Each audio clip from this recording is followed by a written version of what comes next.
Ustaz Hasan Al-Jaizi yang membahas susunan Nabi Muhammad Gilang. Dan hari ini kita masuk ke soal 17, yaitu masalah penggunaan kalung jimat, dan ini masih sebangsanya. Oke, kami himbau kepada jamaah yang sudah join, kami mohon bantuannya juga bisa mengajak rekan-rekan lain yang belum join untuk bisa mengikuti kajian ini, karena insya Allah akan banyak manfaat yang kita dapatkan dari guru kita Ustaz Al-Jaizi. Baik, tidak berlama-lama, mungkin langsung saja kepada Ustadz Hasan. Kami persilahkan untuk memulai kajian ini. Fadhil Ustaz. Baik, bismillahirrahmanirrahim. Assalamualaikum warahmatullahi wabarakatuh. Waalaikumsalam. Innal hamdalillah nahmaduhu wa nasta'inuhu wa nastaghfiruh wa na'udzu billahi min shururi anfusina wa sayyiati a'malina. May yahdihillahu fala mudilla lahu wa may yudlil fala hadiya lahu. Asyhadu an la ilaha illallah wahdahu la syarika lahu wa asyhadu anna Muhammadan 'abduhu wa rasuluhu la nabiyya ba'dahu.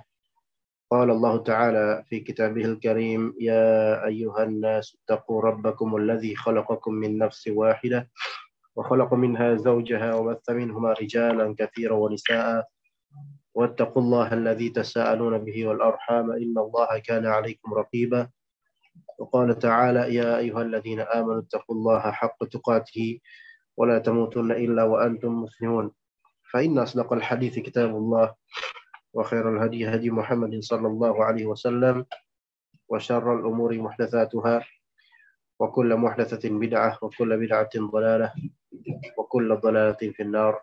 Amma ba'd, insyaallah kita lanjutkan kajian kitab Khudh Aqidatak, atau ambillah akidahmu sesuai dengan Al-Qur'an dan As-Sunnah, yang mana kita sampai di pertanyaan ke-18 ya. Bisa agak dibesarin bisa. Baik Ustaz. Dari soal 17 boleh dibahas lagi mungkin Ustaz? Taib, nomor 17.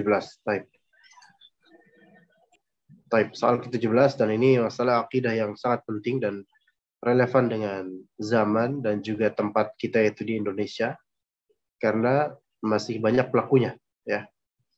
Pertanyaannya, hal tu'allaqul kharazatu, hal tu'alliq al-kharazah wal wada'ah wa nahwaha, apakah hal nu'alliq, apakah kita boleh menggantungkan kalung jimat dari permata atau rumah kerang atau sejenisnya ya, boleh atau tidak? Maka kata penulis rahimahullah, Syekh Muhammad Jamil Zainu rahimahullah, beliau mengatakan la nu'alliquha minal 'ain. Kita tidak boleh menggantungkan hal-hal seperti ini sebagai penangkal ain. Ya, jadi di zaman jahiliyah itu hal-hal semacam ini digantungkan, dikalungkan, terutama terhadap anak kecil. La nu'alliquha minal 'ain. Kita tidak boleh menggantungkan hal-hal tersebut sebagai penangkal ain. Ya. Liqaulihi ta'ala, karena firman Allah Subhanahu wa ta'ala, wa iyyamsaskallahu bidurrin fala kashifa lahu illa hu. Dan apabila Allah Ta'ala menimpakan kemudaratan kepadamu, maka tidak ada yang mampu menghilangkan kemudaratan tersebut kecuali Allah. Ya, betul-betul ini hadis, ini ayat dan juga nanti hadis yang akan disebutkan berkaitan sekali dengan apa yang menjadi kepercayaan bagi sebagian masyarakat, baik di Arab jahiliyah atau di Indonesia. Ya, masalah kalung jimat, baik dari permata, rumah kerang, atau dari hal lainnya. Contoh yang dijual kadang-kadang di market, yaitu taring macan, ya, atau kuku macan atau semisalnya. Nah, semua ini digantungkan sebagai penangkal ain ataupun untuk menunjukkan keperkasaan dan semisalnya. Maka ini tidak boleh. Kalau sebatas untuk menunjukkan keperkasaan, maka ya ini amalan yang sia-sia. Ya, tapi kalau misalnya untuk menangkal penyakit dan semisalnya, maka ini termasuk kesyirikan. Karena menjadikan kalung tersebut atau jimat-jimat tersebut sebagai sebab penangkal yang mana ia tidak mungkin menjadi sebab penangkal. Jadi menisbatkan sebab bukan pada sebab sebenarnya. Ya. Jadi hanya Allah Ta'ala yang menimpakan kemudaratan, dan hanya Allah Ta'ala yang mampu menghilangkan kemudaratan tersebut.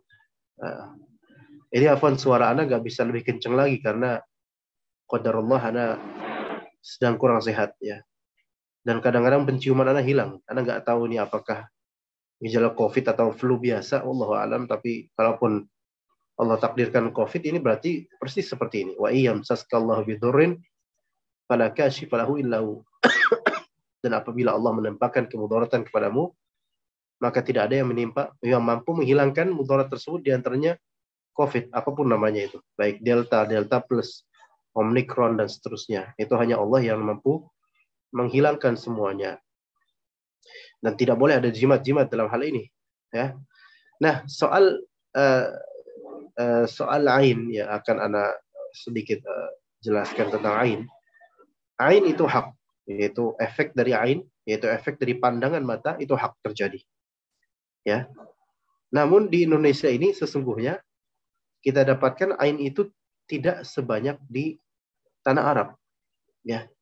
Di Indonesia ini ain tidak sebanyak di tanah Arab, di area Saudi Arabia misalnya. Kalau misalnya kita umroh, ya, kemudian melihat anak-anak orang Arab yang lucu, masih bayi, balita lucu, kemudian kita ajak selfie, itu pasti ibunya atau bapaknya bakal melarang dan marah. Apalagi selfie-nya tanpa izin dengan anak-anak Arab ini, pasti marah. Karena ain di tanah Arab itu sangat kencang dibandingkan dengan kita yang orang Indonesia. Justru orang Indonesia itu rajin selfie, bahkan dengan anak-anaknya, kemudian dan seterusnya. Baik, kadang-kadang kita dapatkan fatwa-fatwa ulama Arab tentang ain itu sangat keras. Berbeda dengan kalau kita refleksikan di Indonesia, ya, bahkan Syekh Sulaiman Ar-Ruhaili rahimahullah, beliau dalam sesi tanya jawabnya mengatakan memajang foto dirinya dan putra-putrinya yang masih kecil, dirinya dan anak-anaknya, baik di media sosial terutama ataupun dipajang di ruang tamu dan semisalnya, itu termasuk safah, kebodohan. Itu kata Syekh Sulaiman Ar-Ruhaili. Dengan sebab apa? Tapi kalau misalnya dipajang di ruangan rumah, maka itu mencegah malaikat masuk ke rumah. Karena malaikat tidak akan masuk ke rumah yang di dalamnya terpajang gambar-gambar atau foto-foto makhluk hidup. Tetapi kalau misalnya di media sosial, beliau juga memberikan peringatan yang sangat keras bahwasanya hal tersebut menimbulkan ain. Ya. Tapi kalau di Indonesia, kita lihat rata-rata orang memajang fotonya di media sosial, foto anaknya, dan alhamdulillah tidak ada ain-ain, ya, tidak kena ain. Semuanya biasa-biasa aja. Dalam artian begini, kesukuan Arab dengan kebangsaan Melayu dan Indonesia pada umumnya itu memiliki karakter yang berbeda tentunya dalam masalah memandang sesuatu atau orang.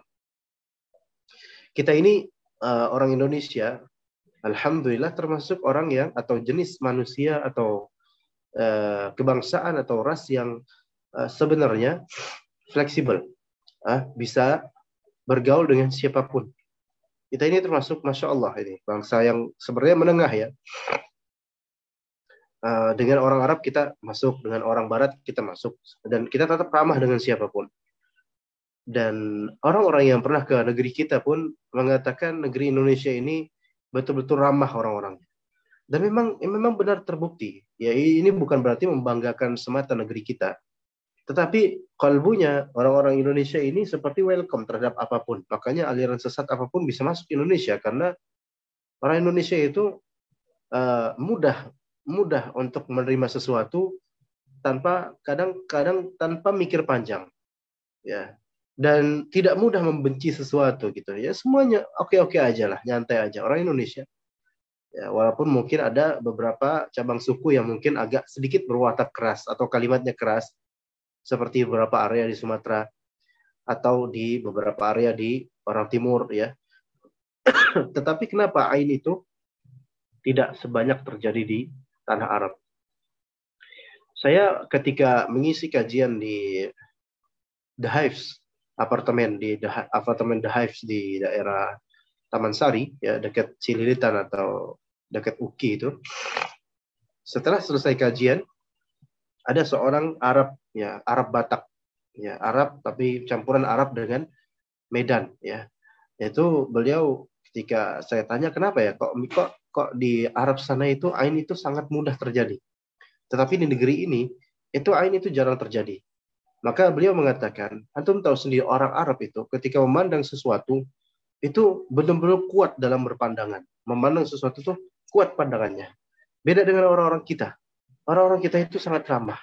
Maksudnya orang Indonesia ini, ketika memandang sesuatu, seiri-iri apapun kita, itu pandangannya itu nggak nyampe ke hati gitu loh. Bahkan terutama yang di Pulau Jawa, kadang-kadang kita tampakkan di hadapan dengan mata yang biasa-biasa aja, walaupun hati iri. Walaupun di baliknya itu mendongkol. Tapi di hadapan itu biasa-biasa aja. Sehingga tidak timbul ain. Nah, di sini perbedaan cara memandang orang. Perbedaan pula fisik seseorang dari segi lengkungan mata dan sekitarnya itu. Yang mana itu bisa mempengaruhi terhadap terhadap sikap atau terhadap efek ain, efek pandangan mata. Jadi ain itu biasanya dilihat dari atau efek dari pandangan mata seseorang. Baik kebencian, iri, bahkan maupun ketertakjuban dan kekaguman seseorang terhadap pihak lain. Ya, di Arab itu mudah terjadi seperti itu. Karena orang-orang Arab ketika melihat sesuatu, baik yang menakjubkan atau yang membuat mereka sebel, itu pandangan mereka itu sangat tajam. Sehingga bisa langsung jatuh, langsung kena, langsung sakit. Tapi di Indonesia ini sangat jarang. Karena memang cara memandang orang Indonesia itu berbeda. Ya, lebih ramah, lebih lunak. Lebih ramah dan lebih lunak. Tidak sekeras orang-orang Arab. Ini bukan berarti menjelekkan orang Arab. Bukan sama sekali. Ya. Kemudian untuk menangkal ain di tanah Arab itu dahulu mereka membuat semacam jimat kalung yang ada jimatnya dari permata, dari rumah kerang, ya, atau semisal yang biasa diambil dari laut. Ya, kita nggak boleh melakukan itu, baik orang Arab maupun orang Indonesia. Nabi SAW juga bersabda, "Man 'allaqa tamimatan faqad asyraka." Barang siapa yang menggantungkan jimat, maka sungguh ia telah berbuat syirik. Nah, sekarang jimat itu kan digantung atau dipasang kan untuk menangkal menangkal ain, menangkal mara bahaya yang menjurus kepada diri kita. Maka ini saja kata Nabi SAW dikatakan ini syirik. Maka bagaimana dengan lebih dari itu, yaitu seperti membuat sesajian atau sesajen. Maka ini juga merupakan kesyirikan. Sesajian terhadap penghuni, penunggu, pantai tertentu, laut tertentu, gunung tertentu, pohon tertentu, maka ini semua adalah kesyirikan. Bahkan boleh jadi ini menjadi syirik akbar dan mengeluarkan pelakunya dari Islam. Ya, apa itu tamimah?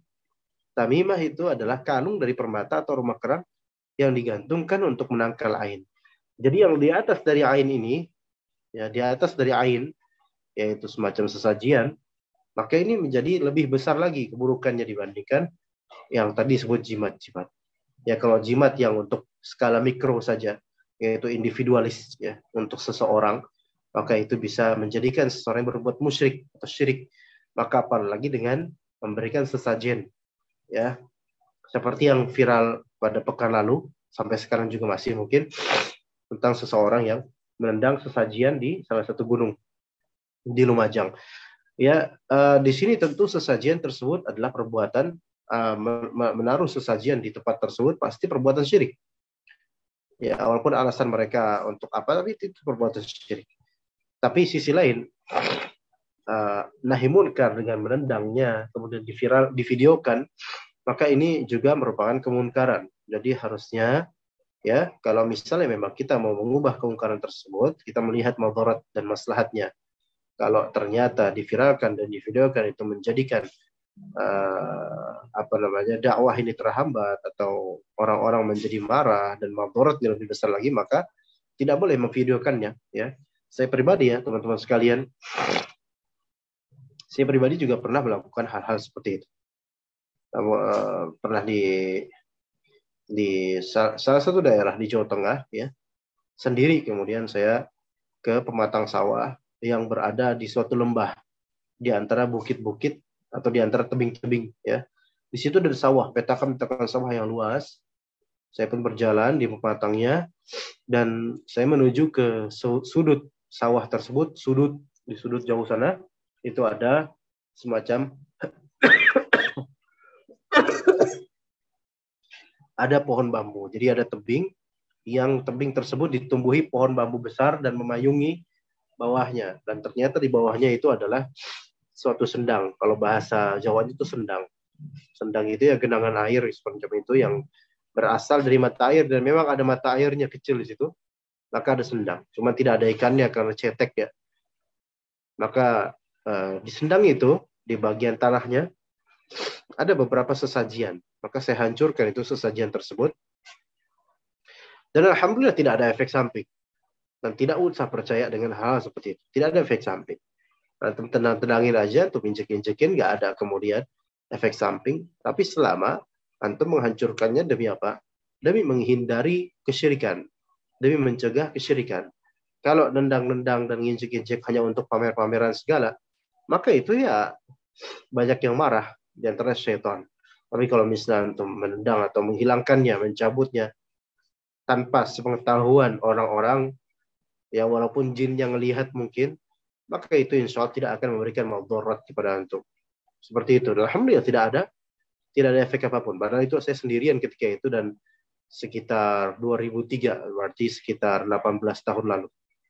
Ya begitu juga kemarin ketika kami berangkat atau kami pergi ke daerah Sumberjo, daerah Dieng dan semisalnya, ada salah satu tempat wisata berupa kawah ya, atau air panas ya, kawah gitu. Nah, di salah satu bagiannya kemudian ada sumber air dingin sekali, jernih dingin sekali. Nah, di bagian sumber air itu ternyata di bagian batu-batunya banyak diselipi oleh sesajian-sesajian yang warna merah itu yang biasa dibakar-bakar itu. Dan saya sedang mendokumentasikan diri saya dengan teman-teman dan tim mendokumentasikan tempat wisata tersebut.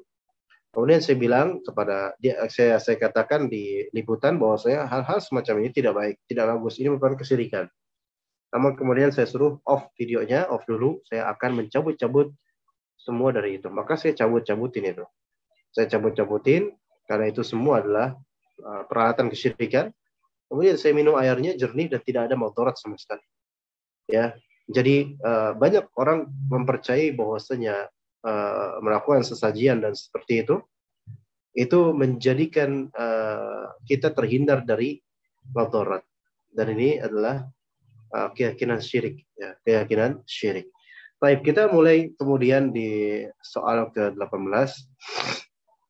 Ma hukmul amal bil qawanin al-wad'iyah al-mukhalifah lil Islam? Apa hukum mengamalkan undang-undang yang menyelisihi Islam? Dijawab oleh beliau rahimahullah, al-amalu bil qawanin al-mukhalifati lil islami kufrun idza ajazaha aw ya'taqada salahiyataha. Ini perhatikan baik-baik. Mengamalkan undang-undang yang yukhalif Islam. Mukhalafah lil Islam. Ingat di sini mukhalafah lil Islam yaitu yang menyelisihi Islam, bertentangan dengan Islam. Ini adalah kekufuran. Kekufuran kalau membolehkannya atau meyakini kebaikannya, padahal itu menyelisihi Islam. Ya. Jadi ada beberapa undang-undang yang memang menyelisih Islam, di antaranya undang-undang tentang perzinahan. Ya, tentang perzinahan. Kalau sama-sama suka, sama-sama ridha, maka tidak ada hukuman. Tentu ini adalah undang-undang yang konyol, menyelisihi Islam. Jadi kalau berzina dan sama-sama suka satu sama lain, antara yang berzina dengan yang dizinahi, maka nggak ada hukuman. Ini jelas-jelas bertentangan dengan hukum Islam. Maka dalam bab ini, dalam poin atau kasus ini, kalau misalnya seseorang membolehkan berundang-undang dengan poin tersebut, maka dia kufur. Atau kalau seseorang meyakini kebaikan undang-undang semacam ini, yaitu jika sama suka, maka tidak masalah. Membolehkan hal itu dan meyakini itu baik, maka itu juga kekufuran. bisa keluar dari Islam itu orang. Ya, jadi bahaya, hati-hati. Kemudian juga undang-undang tentang pencurian. Ya, pencurian. Tidak pakai hukum Allah, tidak ada hukum potong tangan dan semisalnya, maka itu menyelisih Islam. Ya, barang siapa yang membolehkan berundang-undang dengan untuk masalah pencurian dengan undang-undang buatan manusia atau meyakini kebaikannya, maka itu sama dengan apa? Menjatuhkan diri kepada kekufuran. Ya, sebagaimana Allah Ta'ala berfirman, وَمَنْ لَمْ يَحْكُمْ بِمَا أَنْزَلَ اللَّهُ فَأُولَٰئِكَ هُمُ الْكَافِرُونَ. Dan barang siapa yang barang siapa yang tidak berhukum dengan apa yang Allah turunkan, maka mereka itulah orang-orang yang kafir. Nah, ini bahaya sekali. Allah Ta'ala mengkafirkan orang-orang yang tidak berhukum dengan wahyu Allah Subhanahu wa Ta'ala. Juga sabda Nabi SAW, وَمَنْ لَمْ تَحْكُمْ أَئِمَّتُهُمْ بِكِتَابِ اللَّهِ وَيَتَخَيَّرُوا بِمَا أَنْزَلَ اللَّهِ إِلَّا جَعَلَ اللَّهُ بَأْسَهُمْ بَيْنَهُمْ. Nabi SAW bersabda, dan selama para pemimpin kaum muslimin, tidak berhukum dengan kitab Allah dan tidak memilih apa yang Allah turunkan, kecuali Allah akan jadikan permusuhan di antara mereka. Ini perkataan Nabi SAW hak, benar, dan itu terjadi relevan pada negeri ini dan juga negeri lainnya. Ketika para pemimpin atau para tokoh ini mereka tidak mengedepankan hukum Allah, melainkan mengedepankan hukum selain hukum Allah, atau mengedepankan money politik uang, politik kekuasaan dan semisalnya, maka antum melihat sendiri di antara mereka saling bermusuhan satu sama lain. Dan kalaupun mereka berteman atau saling merekomendasikan, itu dalam rangka mereka dalam arti apa? Dalam arti mencari jabatan dan mencari perhatian. Tidak murni mereka saling bahu-membahu satu sama lain. Karena begitulah ahlud dunia, orang-orang yang mengejar dunia. Maka Allah Subhanahu wa Ta'ala akan jadikan permusuhan di antara mereka.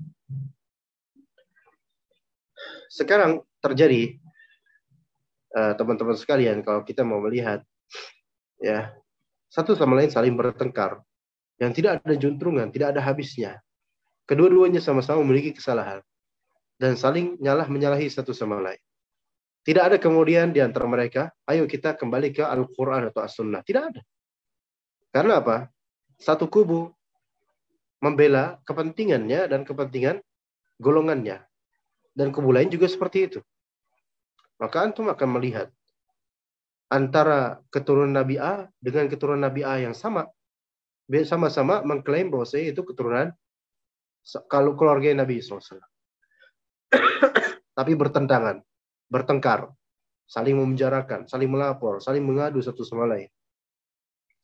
Karena apa? Karena masing-masing dari mereka, sebagaimana disyaratkan oleh Nabi SAW, masing-masing dari mereka tidak berhukum dengan kitabullah, tidak memilih apa yang Allah turunkan dalam perkara perselisihan mereka. Kata Allah Subhanahu wa Ta'ala, ya ayyuhalladzina amanu ati'u Allah wa ati'u rasula wa ulil amri minkum. Wahai orang beriman, taatilah oleh kalian Allah dan Rasul, dan taatilah oleh kalian Rasulullah dan juga penguasa kalian atau ulama kalian. Masalahnya sekarang, ya, penguasa pun banyak yang tidak memakai hukum Allah Ta'ala, sehingga terjadi kerancuan dalam berhukum. Begitu juga dengan ulil amri jika dinamakan ulama. Sekarang ini, ya, sayangnya yang disebut ulama adalah mereka-mereka yang sebatas bisa orasi, bisa tampil, ilmunya sedikit, dan yang penting sudah keturunan Nabi tertentu. Maka itulah ulama. Ini salah. Ulama Rabbani, ulama yang sebenarnya adalah siapa-siapa yang takut sama Allah Subhanahu wa Ta'ala. Dalam berucap, dalam berbuat, dengan ilmu mereka, dengan belajarnya mereka, beramal dan mengajarkan. Sekarang rata-rata yang disebut ulama malah justru yang berkecimpung di podium-podium politik baru disebut ulama. Maka ini adalah tinjauan yang jauh meleset dari hakikat sebenarnya. Jadi kata Allah, ya ayyuhalladzina amanu ati'ullaha wa ati'ur rasula wa ulil amri minkum. Kemudian, fa in tanaza'tum fi syai'in farudduhu ila Allah wa rasulih. Jika kalian berselisih satu sama lain tentang suatu perkara,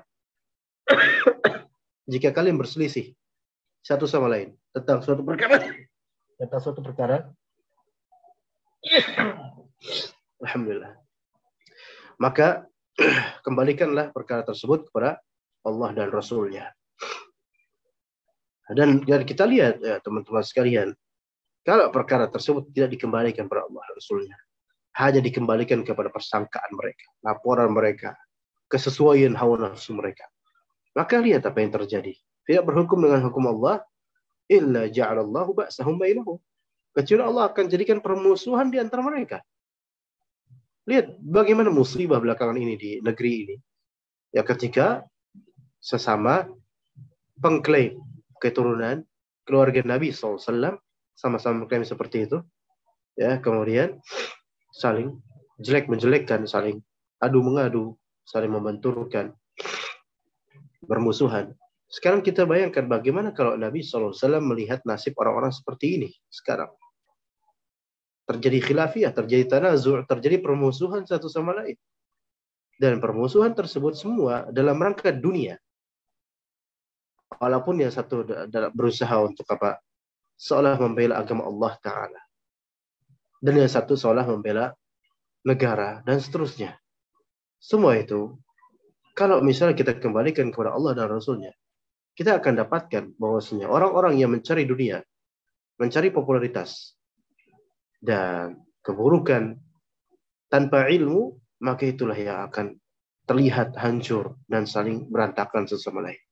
Maka jemaah sekalian, kembalilah ke kitab Allah, kembalilah ke sunnah Rasulullah SAW dalam berhukum. Baik, kita lanjut ke soal ke-19 teman-teman sekalian, yaitu bagaimana cara kita menangkal pertanyaan setan, yaitu siapakah yang menciptakan Allah. Nah, setan itu suka menghembuskan syubhat di pikiran manusia, yang mana syubhat tersebut berbahaya, bisa meracuni hati seseorang, bisa merancukan pemikiran seseorang, dan timbul kemudian pertanyaan-pertanyaan yang menjurus menuju kekufuran tanpa disadarinya. Ya, bagaimana caranya kita menangkal pertanyaan setan? Maka dikatakan di sini, jika setan membisikkan pertanyaan ini kepada salah seorang dari kalian, pertama setan akan nanya, siapa yang menciptakan bumi? Antum jawab Allah. Siapa yang menciptakan langit? Antum jawab Allah. Maka lihat, itu adalah khutuwat syaitan, langkah-langkah syaitan. Kemudian syaitan akan mengatakan, bertanya, lalu siapa yang menciptakan Allah?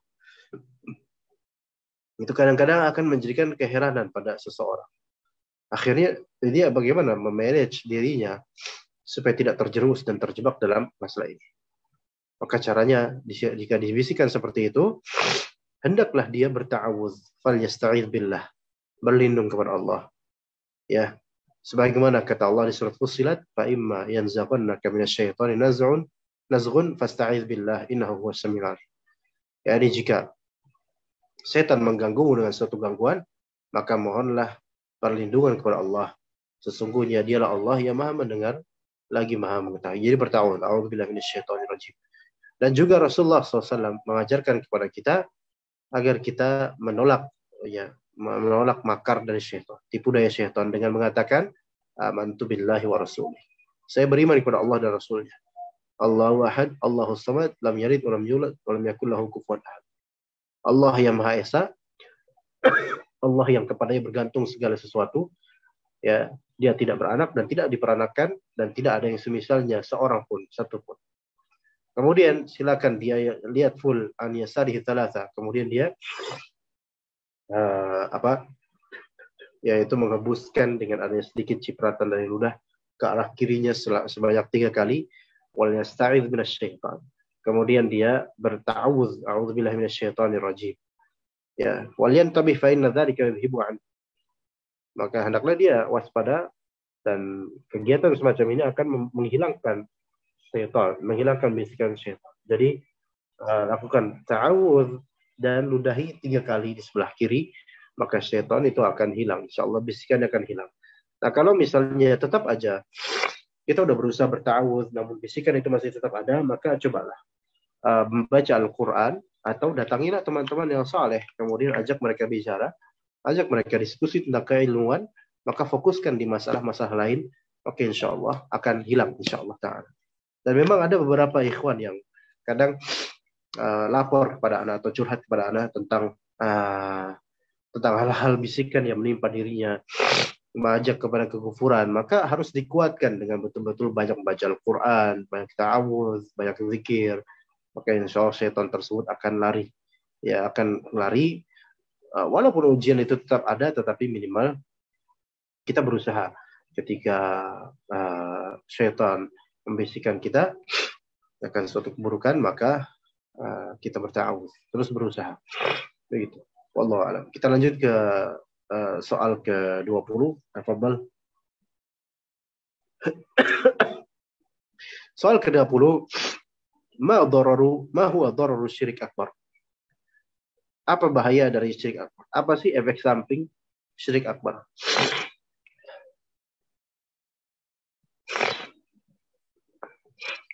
Dikatakan di sini, syirkul akbar yusabbibul khuluda finnar. Syirik besar itu bisa menyebabkan kekalnya seseorang di dalam neraka. Allah Subhanahu wa taala berfirman dalam surat Al-Maidah. Jadi perkataan Nabi Isa alaihissalam, "Fa innahu may yusyrik billahi faqad harrama Allahu 'alaihi al-jannata wa ma'wahu an-nar. Wa ma lidh-dhalimin min ansar." Kata Allah taala, sesungguhnya siapa saja yang menyekutukan Allah, sungguh Allah haramkan surga baginya. Jadi Allah haramkan surga bagi orang yang berlaku syirik besar. Ya, yang berlaku syirik besar Allah haramkan darinya surga. Na'udzubillah min dzalik. Berarti nggak bakal masuk surga karena dia keluar dari Islam. Jadi abadi di neraka. Na'udzubillah min dzalik. Jadi syirik besar itu menyebabkan pelakunya kekal di dalam neraka. Dan di antara bentuk syirik besar yang belakangan ini viral, yaitu apa? Menaruh sesajen. Ya, menaruh sesajen. Ini memang syirik besar. Karena di sini ada bentuk isti'adzah, meminta perlindungan kepada selain Allah Ta'ala daripada mara bahaya. Ya.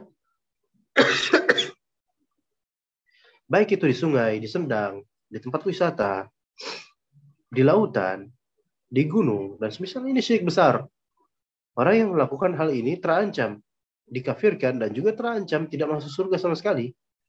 Masalahnya sekarang beberapa orang tradisional, walaupun ngakui muslim, mereka mendukung hal-hal seperti ini. Na'udzubillah min dzalik.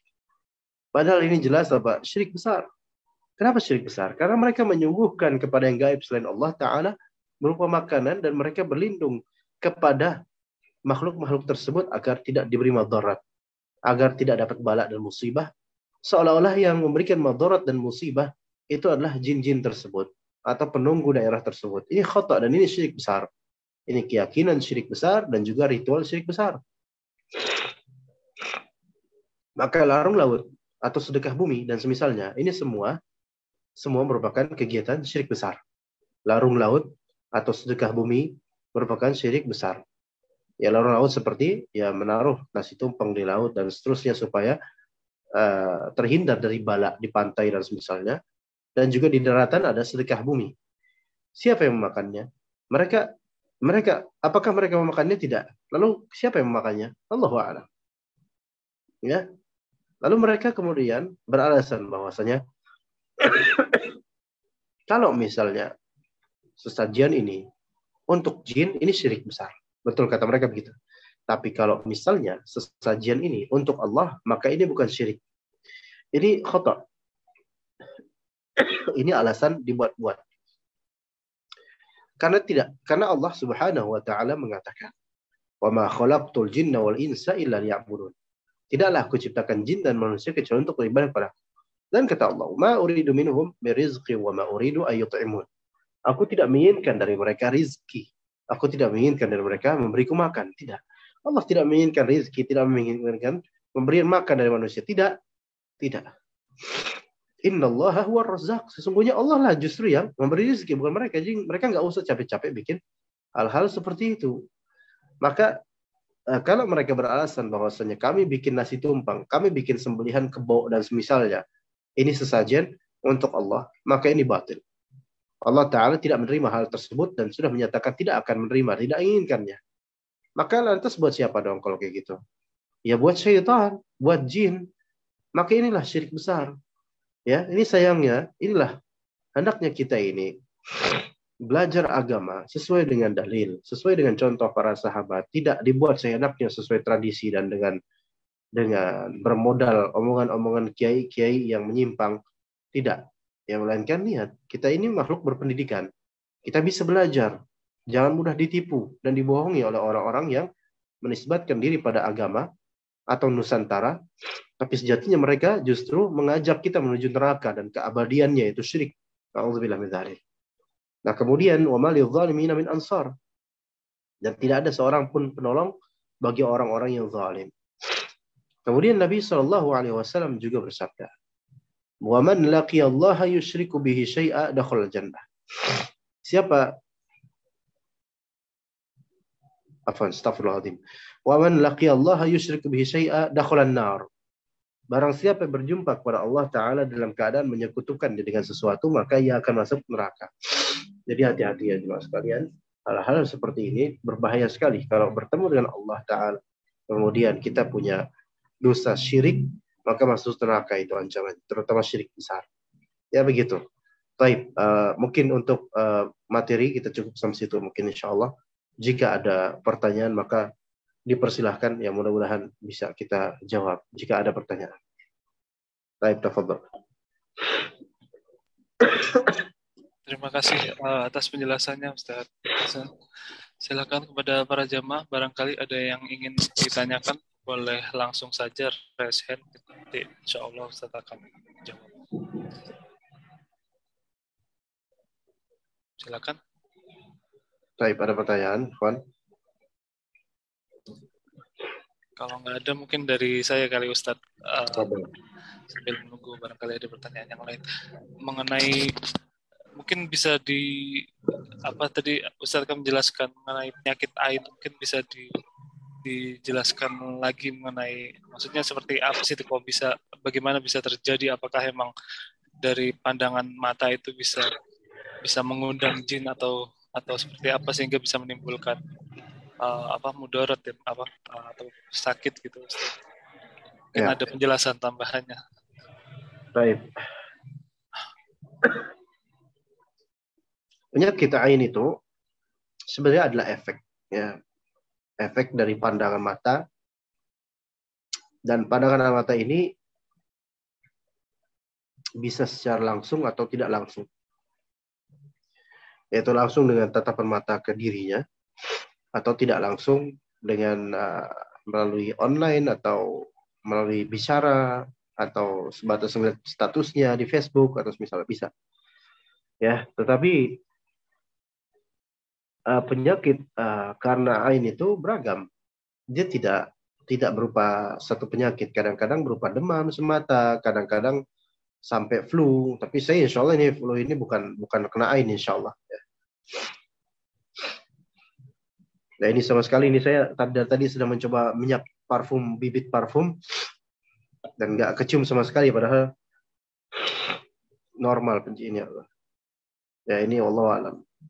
Jadi ini bukan penyakit disebabkan ain itu nggak mesti satu model.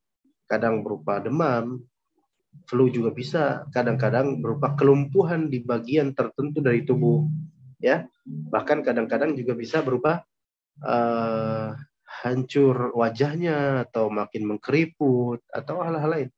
Jadi beragam. Kadang-kadang pula tidak bisa tidur, kadang stres. Ya jadi macam-macam. Kalau ainnya menimpa bayi, kadang-kadang berupa bayi itu kemudian menjadi semakin kurus. Kemudian bayi itu kadang-kadang nggak bisa tidur, ya, merengek terus di malam-malam dan seterusnya. Maka itu bisa saja kena ain. Ya, bayi atau balita sejak zaman Nabi SAW, sejak zaman jahiliyah. Memang yang paling berpotensi kena ain itu adalah anak-anak. Ya, anak-anak kecil yang lucu, ya, sehingga timbul rasa iri pada orang yang melihatnya atau kekaguman orang pada orang yang melihatnya. Nah, kemudian mata itu melihatnya baik ketertakjuban, tapi kemudian tidak mengatakan Masya Allah, tidak mengatakan Tabarakallah, tidak mendoakan baik-baik untuk orang tersebut atau bayi tersebut. Akhirnya pada malam harinya kemudian tidak bisa tidur, ya, bingung, linglung, nangis terus dan semisalnya. Nah, ain seperti ini, ya, kalau di Arab Saudi atau di tanah Arab itu banyak terjadi, tapi kalau di kita ini sebenarnya nggak begitu banyak, nggak sebanyak di mereka. Ya karena rata-rata pandangan mata orang Indonesia itu biasa aja gitu, nggak sampai ngejelep ke hati, nggak sampai. Tapi di orang Arab itu beda. Ya. Kemudian apakah ada sinyalir jin atau ada kontribusi jin dalam masalah ain? Maka kita katakan sebagiannya ada dan sebagian tidak. Tidak semua ada, tidak semua tidak.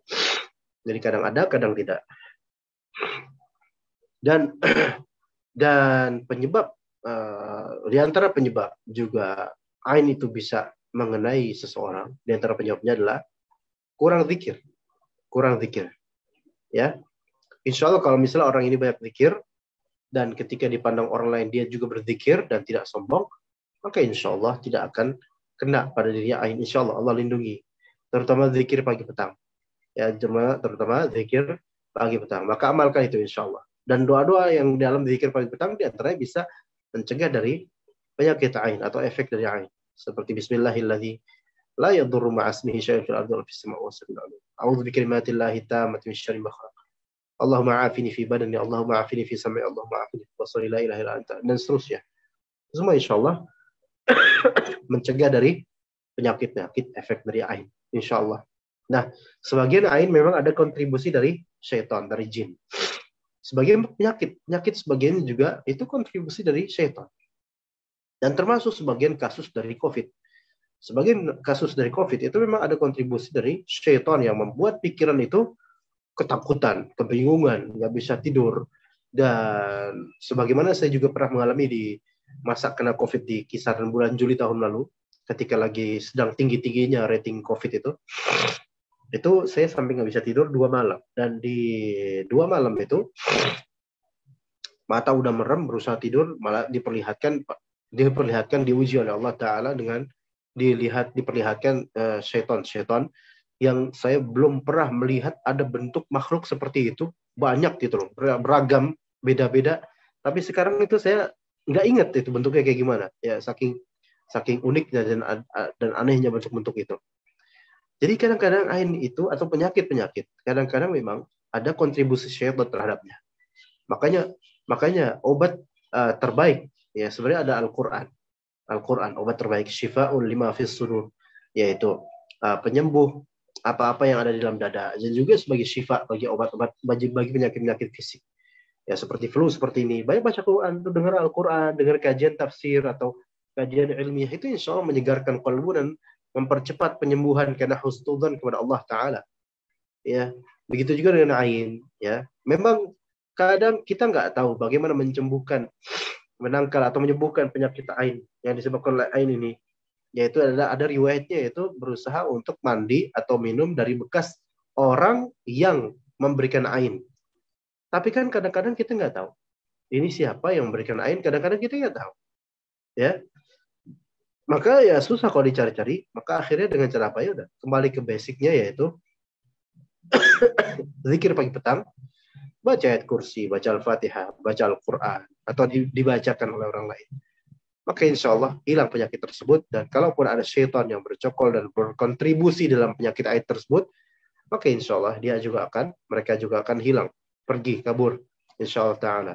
Ya, kadang-kadang ain itu malah lebih besar efeknya dibandingkan sihir. Dibandingkan sihir, ain itu efeknya kadang-kadang lebih besar, sebagaimana dan lebih cepat dibandingkan sihir. Sebagaimana dalam hadis Nabi SAW, ada salah satu sahabat yang baru dilihat sedikit langsung jatuh dia. Jadi efeknya langsung jatuh, langsung segera. Nah, sihir itu nggak seperti itu. Sihir itu kan butuh waktu untuk bisa sampai ke objek. Tapi kalau ain itu kadang-kadang langsung kena, dan kadang-kadang tersiksanya itu lebih besar daripada santet atau sihir. Tapi ala kulli hal, ya, wa ma hum bidarrina bihi min ahadin illa bi idznillah. Tidaklah mereka memberi mudarat sedikit pun kecuali dengan izin Allah Ta'ala. Jadi ain itu benar adanya. Ya, seandainya bisa mendahului takdir, maka ain akan bisa mendahului takdir, tapi tidak. Melainkan Allah Ta'ala mentakdirkan seseorang kena ain atau tidak, itu Allah yang takdirkan. Maka kembalilah kepada Allah Subhanahu wa Ta'ala. Baik, begitu untuk masalah ain. Tafadhal. Mungkin terakhir Ustaz, ada 2 pertanyaan masuk ini, masih berkaitan dengan ain. Assalamualaikum Ustaz. terkadang ada orang-orang yang menempelkan tulisan Masya Allah, Tabarakallah di mobil ataupun menuliskan tulisan serupa di media sosial saat posting foto. Nah ini tanyanya apakah hal seperti ini bisa menangkal ain gitu Ustaz. Nah pertanyaan selanjutnya ini Satu dulu, nanti ada lupa. jamaah ya Satu dulu, ini nanti sih ada lupa. Oke. Apa yang selanjutnya sudah dijawab Ustadz ini, jadi mungkin Oh, iya. cukup mengenai cara yang syar'i dalam menangkal lain tadi sepertinya udah dijawab Ustadz ya. Iya, Fadil iya. Ustadz, mungkin yang pertanyaan pertamanya bisa dijelaskan. Baik. Untuk menulis Masya Allah, Tabarakallah, itu boleh-boleh saja. Tapi itu hanyalah tulisan yang memotivasi pembacanya untuk mengucapkannya. Tapi dia secara zat, ya Allah alam, secara zat tidak menangkal. Ya, jadi jangan bergantung pada tulisan belaka. Ya, jadi fadl boleh. Hanya saja ada hal yang perlu dipertimbangkan kalau kita mau menulis hal seperti itu. Contoh, saya pernah menemukan di motor salah satu murid saya di bagian stangnya atau semisalnya, di bagian speedometer misalnya ada tulisan dengan stiker Masya Allah, Tabarakallah. Maka dia bilang, kenapa taruh sini? Dia bilang supaya tidak kena ain. Taib. Tapi kalau kita pikir-pikir, nanti ketika motor tersebut dicuci, maka gimana itu? Nanti nggak baik jadinya. Kayak kena air, kemudian dicuci, digosok-gosok. Atau pakaian, baju. Tulisan Masya Allah, Tabarakallah. Ya, mungkin membuat orang lain termotivasi untuk membaca Masya Allah, Tabarakallah, sehingga tidak kena ain. Ya. Tapi nanti gimana kalau misalnya pakaian tersebut kita bawa ke kamar mandi? Bagaimana kalau pakaian tersebut nanti dicuci, direndam di kamar mandi? Oke, sebaiknya, ya, kalau saya pribadi tidak menulis atau menempelkan hal-hal tersebut. Ya. Tetapi boleh dengan syarat tidak meyakini bahwasanya tempelan tersebut menangkal. Karena tempelan tersebut hanyalah tempelan. Ya, sebaiknya tidak. Karena sebagian salaf mengatakan bahwasanya tempelan-tempelan walaupun berupa ayat-ayat Al-Quran itu juga tidak boleh dijadikan jimat. Sebagian salaf mengatakan tempelan-tempelan, tulisan-tulisan, walaupun itu dari kalam Al-Quran, sebagian salaf menyatakan tetap tidak boleh. Kalau itu dimaksudkan jimat. Kalau itu dimaksud jimat nggak boleh. Ya, jadi sebaiknya tidak. Ya, kalau saya sendiri tidak. Kadang-kadang di mobil seseorang ditempel di belakangnya kayak gitu. Plek, gitu. Werit, hisip. Maka ini kan jimat. Begitu pula dengan Al-Quran, kalau dimaksudkan darinya adalah jimat supaya terhindar dari madarat, maka saya rekomendasikan sebaiknya tidak. Jangan menyerupai orang-orang seperti itu. Ya begitu. Wallahu a'lam. Baik, ada lagi? Baik Ustaz. Terakhir mungkin Ustaz nih Ya. ada yang bertanya lagi dari jamaah, ada di kolom chat. Saya bacakan. Ya. Semoga Ustaz dan keluarga dalam lindungan Allah. Izin bertanya, Amin. apabila anak tiba-tiba tantrum, apakah ada kemungkinan terkena ain? Dan apa yang harus kita lakukan bila tiba-tiba tantrum tanpa sebab?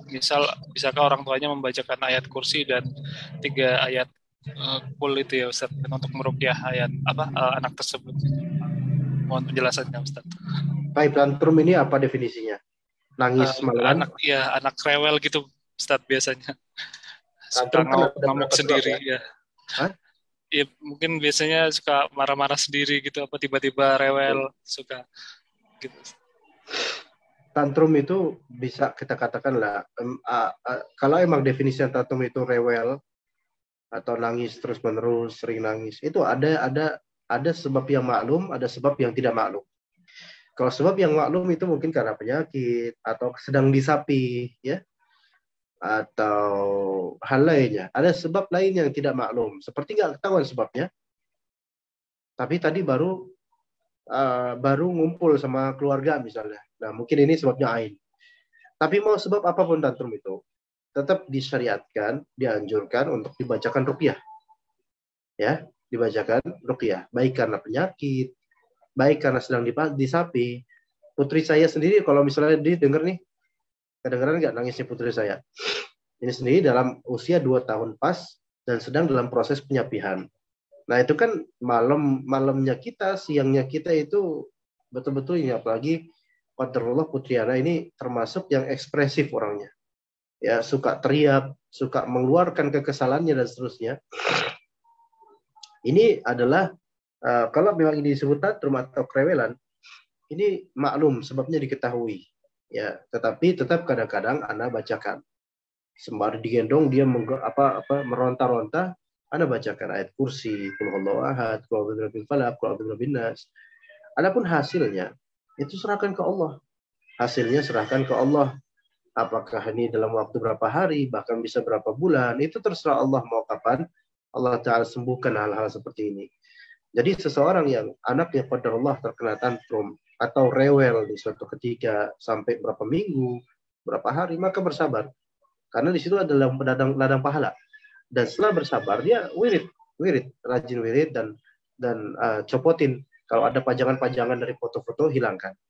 Kemudian dia wajib husnuzan kepada Allah, bahwasanya kerewelan anak ini merupakan nasihat dari Allah agar kita semakin sabar, semakin dekat pada Allah, semakin tawakal pada Allah, dan juga semakin percaya pada Allah bahwasanya ini semua akan baik-baik aja. Juga boleh jadi anak-anak yang mungkin sangat aktif di usia belianya, masih usia balita misalnya, aktif, ya cerewet dan banyak tingkah, itu jangan kita suudzon padanya. Mungkin saja ini insya Allah kelak anak ini akan jadi orang yang baik buat umat insya Allah. Ya jadi nggak masalah dengan adanya tantrum. Semua kita ini para orang tua, semua dari kita, anak mas yang jadi admin dan semua yang ada di sini pernah nggak ngerasa insya Allah kalau udah jadi orang tua punya anak bayi, ya rewelnya kayak gimana? Maka semua itu adalah ladang pahala. Jadi seberapa lama pun anak itu sakit, rewel, teriak-teriak semacam ini ya, maka itu semua adalah kebaikan insya Allah. Ya, jadi jangan terlalu memikirkan jin-jinnya. Ya, anak saya pun kadang-kadang menunjuk ke suatu tempat, terus bilang takut. Ya nggak usah dipikirin jinnya. Kalau emang ada jin, udah nggak usah dipikirin. Nggak usah bilang, kamu jangan sini wahai jin. Ya. Jinnya ketawa karena dia merasa dianggap ada gitu. Jadi udah, jangan pikirin jinnya, fokus di ruqyah, fokus di baca Al-Quran. Ya, fokus di zikir-zikir. Jangan fokus di jinnya. Kemudian manggil ustadznya, Ustadz ini kayaknya anak-anak saya kena jin atau gimana. Di sini ada jinnya. Nggak usah dipikirin jinnya. Jin itu bukan buat dipikirin, tapi buat diusir. Nah, cara diusirnya adalah baca Al-Quran, azan, dan semisalnya. Maka insya Allah itu ladang pahala besar buat orang-orang tua supaya semakin sabar, supaya semakin dekat sama Allah dan tawakal sama Allah. Ya, begitu insya Allah ya. Mudah-mudahan manfaat insya Allah. Mungkin kita tutup aja. Iya, terima kasih Ustaz Jazakallah khair atas penjelasan dan tausiahnya siang hari ini. Semoga memberikan manfaat yang banyak untuk kita semua dan semoga Ustaz juga bisa segera diberikan kesembuhan atas penyakit yang saat ini. Terakhir Ustaz boleh memberikan nasihat penutup sekaligus menutup kajian siang ini. Tafadhol Ustaz. Dan nasihat penutup adalah apa yang kita simpulkan dari kajian ini, yaitu bahayanya kesyirikan, bahaya sesajian, bahayanya tamimah atau jimat, dan juga pentingnya menjaga akidah kita agar tidak terjerumus ke dalam syirik besar, karena syirik besar itu bisa mengantarkan kepada keabadian di neraka. Jadi berbahaya sekali. Ya, kalau misalnya kita sudah beramal berpuluh-puluh tahun kebaikan, kemudian dihancurkan hanya dengan syirik besar dalam suatu momentum, maka ini bisa merugi sekali ini orang. Maka kata Allah Subhanahu wa taala, "Wa may yusyrik billahi faqad khasira khusranan mubina." Barang siapa yang wa may yattakhidhis syaitana waliyyan min dunillah faqad khasira khusranan mubina. Ada juga dalam ayat lain, "Wa may yusyrik billahi faqad dhalla dhalalan ba'ida." Yang berbuat syirik pada Allah, maka dia telah sesat dengan kesesatan yang begitu jauh ya. Semoga Allah Subhanahu wa taala menjaga anak dan juga teman-teman sekalian dari keburukan syirik dan menjaga dari keburukan maksiat dan juga bid'ah, dan menjadikan kita adalah orang-orang yang beriman dan beramal saleh sesuai dengan perintah Allah dan Rasul-Nya, dan menyelamatkan kita di dunia, di alam barzakh, dan juga memudahkan urusan kita di akhirat sehingga kita mudah untuk melenggang ke surga Allah Azza wa Jalla. Terima kasih untuk para panitia sekalian dan juga teman-teman yang hadir di majelis kali ini. Semoga kalimat-kalimat ini bermanfaat buat anda dan juga antum. Wassallallahu ala nabiyina Muhammad wa ala alihi wa sahbihi ajma'in. Subhanakallahumma wa bihamdika asyhadu an la ilaha illa anta astaghfiruka wa atubu ilaik. Wassalamualaikum warahmatullahi wabarakatuh. Waalaikumsalam warahmatullahi wabarakatuh. رب اشرح لي صدري